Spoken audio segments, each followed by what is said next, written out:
Hey y'all, it's your girl BinkiBianca back with some more blog talk.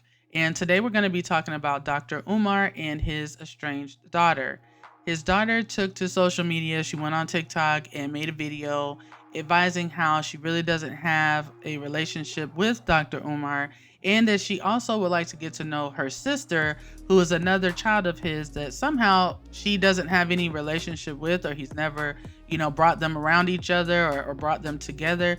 But let's take a listen to what she had to say. Hey TikTok, so I just wanted to come on here with a small short announcement. I just want to start this video off by saying I'm not trying to get clout. I literally just want to have a conversation with my father. My biological father is Dr. Umar. He has another daughter. I tried to contact him about, getting to know my sister on my dad's side. I asked him if he knows her or if he has her number. He ignored me and never responded. I'm 22 years old now.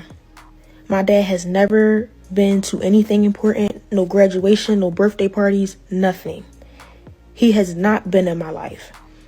Again, I'm not making this video to bash him. I'm making this video to state facts, okay?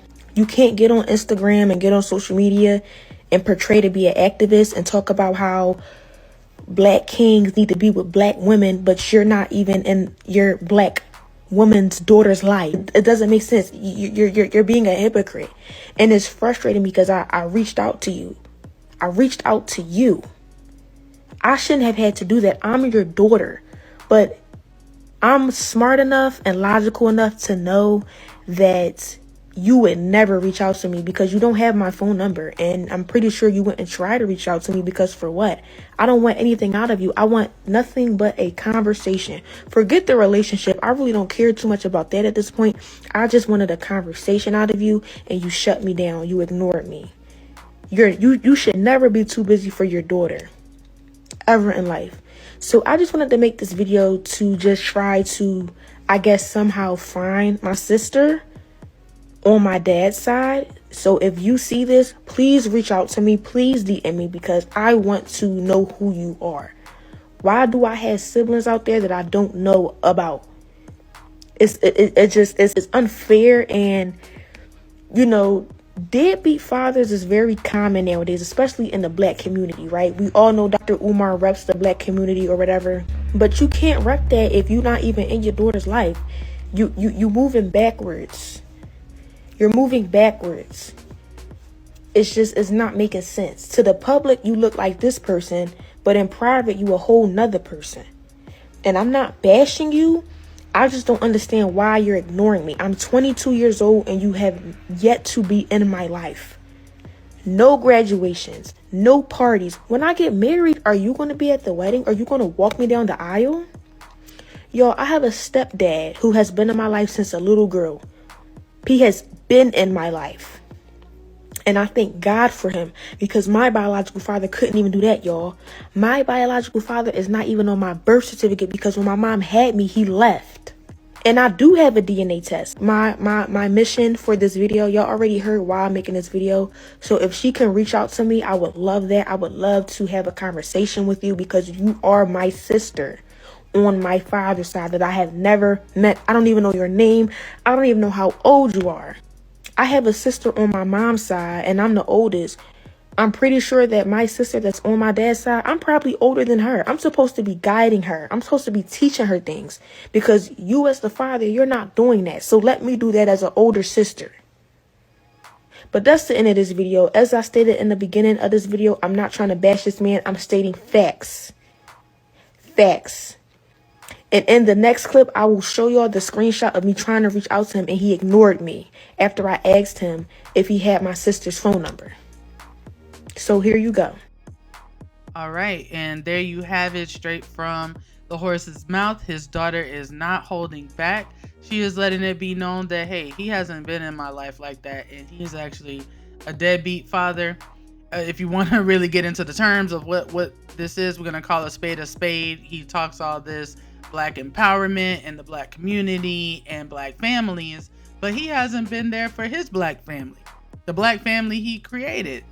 So among other things, this does definitely bring into question his character. His character has already been questionable, let's be honest. But before I really get into the meat and potatoes of my commentary, let's take a look at his responses to what she has said. I got family in Philadelphia everywhere, and you've been trying to find me? Stop the cap now. Can we please stop the cap, brothers and sisters? Can we please stop the cap, brothers and sisters? But let me say this. The quickest way for you to get blocked or put on the FDMG Book of Negro list. The quickest way for you to get blocked or get put on the FDMG Book of Negro list, if you mind my personal business. I don't care who you are. I strongly recommend you mind your business, because if you don't, you will be blocked and put in the Book of Negroes. Oh no. Oh no. As you see on my social media, I've been blocking people who think my business is their business. And if I block you, you automatically in the Book of Negroes. But I will say this. I'm open to the conversation. Where is Mama Smurf at? Get Daughter Smurf and Mama Smurf and then Papa Smurf, and we're going to have a nice conversation in front of the world. Let's get to the bottom of this. And I'm going to bring white man paperwork. Oh, yes. I have all of my white man paperwork. So, baby Smurf, please get Mama Smurf, and Papa Smurf is going to pull up. And let's have the conversation. Okay? Okay? Let's have a conversation for the whole world. That's all we got to do. But later for that. Okay, so we just heard from Dr. Umar, his response to Baby Smurf. I think he called his daughter. I don't know what the hell the man is talking about. Listen, y'all bear with me. Y'all go with me, because I'm about to be placed into the Book of Negroes, because I am definitely about to go in and talk about his personal business. You know, ooh, I guess I should be scared because I'm going to be blocked by the fake Hotep hustler. Anyway, here's what I am taking from this whole situation. Now, his daughter said that she is 22 years old, which means she is a grown woman, right? As a grown woman, when you want to have a relationship with your father, you would hope that he would try to mend that fence and walk across that bridge, because I do realize that, yes, there are things that happen between mothers and fathers, okay, between the parents, that kids don't understand. You don't know what your mom was doing. You don't know what your dad was doing if you're only hearing one side of things. But if I'm your child and I'm like texting you and trying to talk to you, and you're not really responsive like that, but you are a public figure, yeah, I'm gonna go ahead and just make it public, because keeping it private hasn't really gotten me what I want and what I need.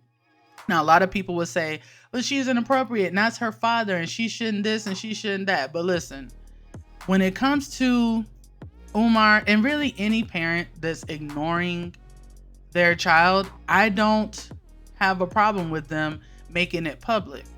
Now, had he been trying to talk to her, trying to work things out on the back end, and she just wasn't satisfied with what he was saying, I feel like my response to this would be different, very different, because y'all were working it out privately. Y'all are meeting up, you're talking on the phone, he's giving you information, but now you just want to put people in his business and your business publicly. To me, that's different. This is not that. And I don't care what Umar and his smiling, goofy ways and, are trying to convey. He has been ignoring this girl. And I will speak from the stance of a young woman that did have a father that was absent growing up. Now, my father, I love him very, very much, and we have a very tight and close relationship now. Like, I would never imagine that it would be as amazing as it is now. However, once I got to be, not a baby anymore, pretty much, so maybe like around 7 or 8, my dad really was not around consistently in my life. He was not. And that was a very painful experience for me. And, you know, again, because I was young, I don't know what the discussions were between he and my mom. I don't know if there were arguments about child support. I really don't know what the real cause was. But you know what I do know? That when I was a grown woman, my father reached out and he found me through my mom. He made it his business to get in touch with me and make that situation right. And when we talked, and even to this day when we talk, mind you, he's been back in my life for over 10 years. He's been back in my life for a long time. But he expresses regret for not being there. He doesn't blame my mom. He doesn't blame the man. He doesn't blame the system. He takes accountability because he's a man. And he says, I should have been there. And I'm sorry I wasn't there. But you know what else he does? He gives my mom credit for how I turned out. He gives my mom credit for the woman that I became. A successful, professional woman that can take care of myself and many others. Okay, so let's not even get that twisted. I don't just take care of myself. I take care of many other people. When somebody needs something, Bianca is the one that people want to reach out to with their hands out. Hey, I need this, I need that, I need this, I need that. But guess what? I've been blessed enough to be able to do that. Why? Because my mom made sure that I had the best that she could give me with my father there or not. She didn't make excuses. She didn't live off the system. She did what she had to do. She worked. You know, she worked at IBM for over 20 something years. She worked at a bank before that for a few years. And she did her thing. And my dad is very grateful for that because he's proud of what I became. And he knows that I became that without his guidance. He knows that. So for Umar to sit here and act like bringing his paperwork is supposed to mean something is ridiculous to me. Had I not had the experience that I personally have had, you know, as a child without their father, you know, maybe I would look at this differently. And again, I'm not saying that his daughter's mom may not have been playing games and doing shiesty things. I don't know what she was doing. I wasn't there. But the men that I know that are fathers, that are in their children's lives come hell or high water, they don't make excuses. They don't even let the mom get in between or get in the way. When they want to spend time with their children or, you know, provide for their children, have their children come over, whatever it is, they make sure it happens, period. And they make sure that the financial support is there as well. They don't bellyache because they're not lazy. No, and it's very disingenuous to me the way he reminds me a lot of Nick Cannon, where when they talk, they smile real hard when they're talking, like everything they're saying, because I don't know if maybe that's some kind of, you know, psychology, you know, maybe that they have learned, you know, that somehow that must put people at ease when they speak, but it's ridiculous. And what's going on with Umar is, again, a symptom of the issue with people having kids out of wedlock. And I'm going to talk about that more in another video. But again, having children with someone you're just hooking up with, these are the kind of things that you're going to run into. Yes, you are going to have issues, possibly even through divorce, let's say. However, it's very different. If you consciously go in, now he had not one but two children that we know of with women that he didn't end up marrying, didn't end up making families with. Multiple women.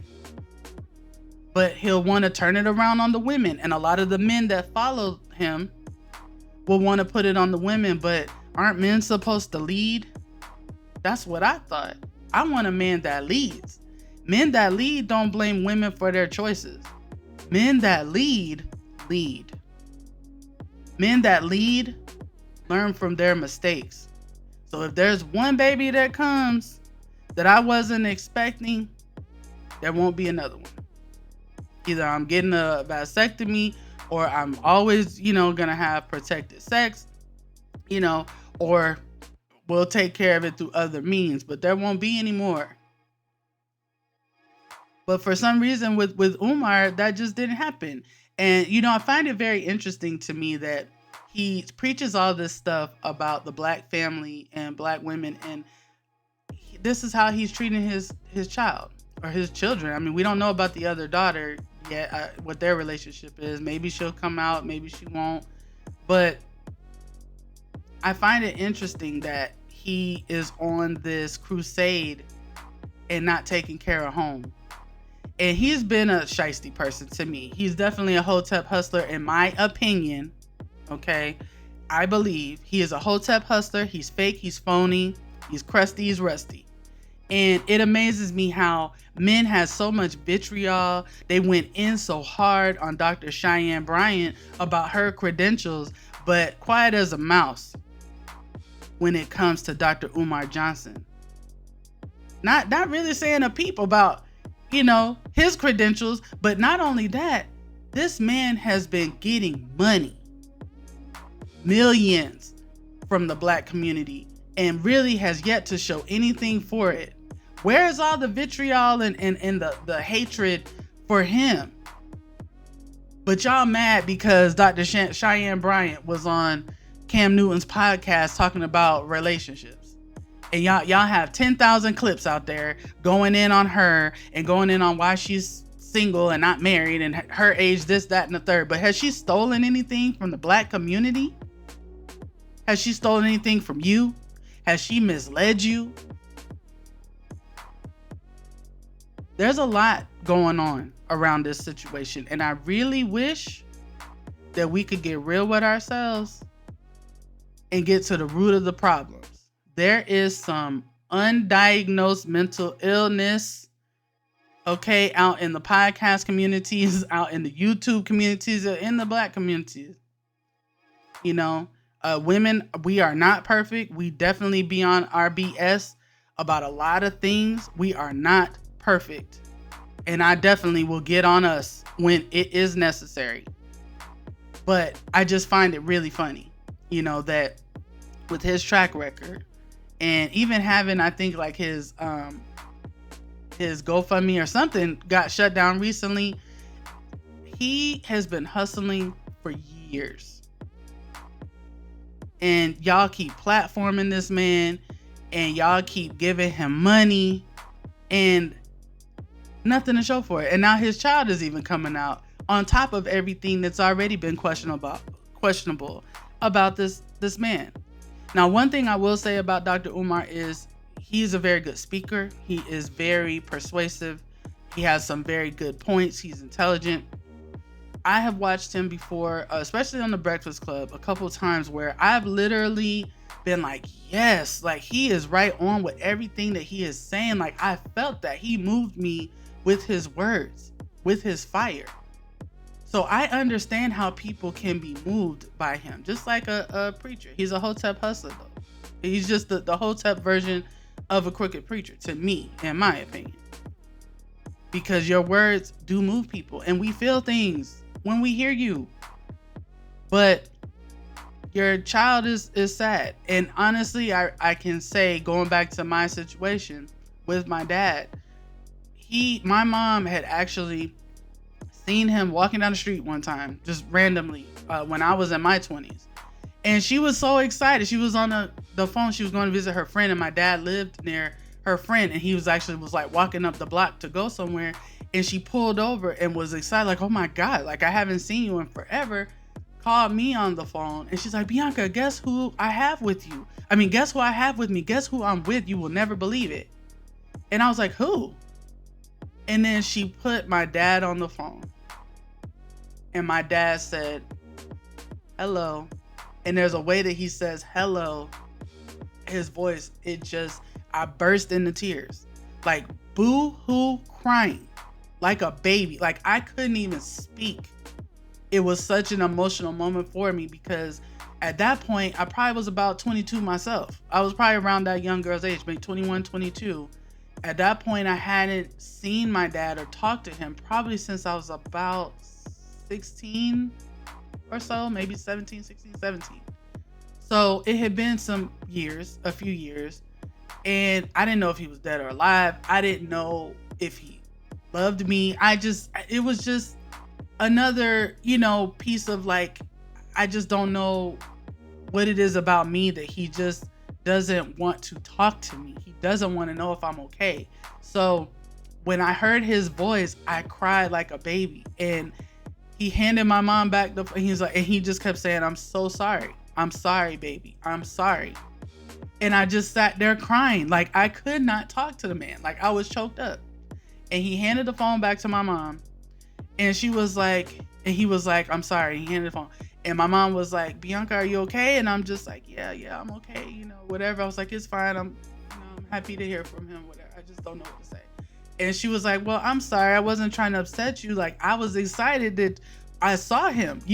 So it's like, even then, my mom at that point had done all the hard work, had done all the heavy lifting, and still really wasn't done, because I had just moved out not too long before that, and she was still buying me things for my apartment, still talking to friends, trying to get furniture, getting me pots and pans, and getting me towels. So she was still in that mode with me. So, but the day-to-day support part was over. She had gotten me through high school. She raised me, but she was like happy for me that there was a chance that this man, you know what I'm saying, that my father and I could connect, because she had no way to talk to him. And at that time, his mother, who I was close to, and my mom also was close to, I believe she had passed away, or she had been moved because she had become very ill, and she had moved to Georgia to be with family and be taken care of, because she had dementia or Alzheimer's, one of those. So it was like, that was our one connection to him, and she had been, gone for years in that aspect. So again, I went back into my personal story. Umar, you ain't shit, and I don't care what anybody says. I don't have patience for men that make excuses for being in their kids' life. Take your ass to court, for real. Since you say you have the white man's paperwork, take your ass to court and get your visitation rights and your time, spending rights, whatever, child support, all that stuff, get it in writing. Then when she tries to play these games, she doesn't have a leg to stand on with that. But anyway, I've been rambling too long. I'm sure this is not over, so make sure y'all like, comment, subscribe. Tell me if you think I'm being too hard on Umar, if there's something that I'm missing with the story that I messed up with, or whatever. Or if you agree with me, let me know. But I appreciate y'all listening to me. Also, make sure you check me out on 3G's podcast on Wednesday nights on that channel. I will link it in the description of this video. Later, y'all.